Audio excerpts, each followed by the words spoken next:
To die in a parking lot. In the morning the bay was pretty for kites, and some people had some kids, and they let them play around in the rocks and the empty bottles.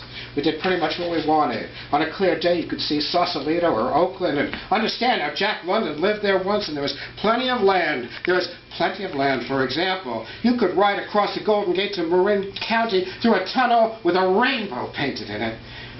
You could also catch a bus south to the coastal range with the Pacific fog piling up like a 50-car collision on the I-5. The air, it was salty. It was eucalyptus to the tongue, even where you could drink coffee and look at the seals on a rock yelping like Walt Whitman in a wet black robe at his high school graduation. Did I mention the sagebrush on the cliffs? She'd walk steep and short-legged like she was Yosemite Sam, the cartoon cowboy, and me with blazing imaginary six guns and a big floppy hat on, chasing Bugs Bunny through gold prospecting country. Not much work back then. The Mission District was a bitch.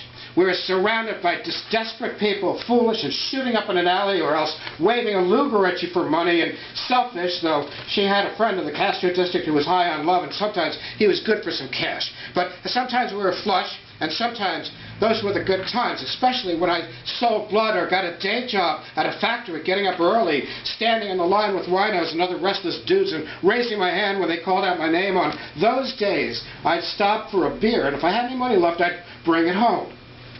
We'd buy Tokay and rice-a-roni. She'd cook it up while I sat there at the kitchen table, drinking in the afternoon sun. I just kind of enjoyed watching that rice-a-roni dance and jump around with cast-iron skillet like moths in a fire.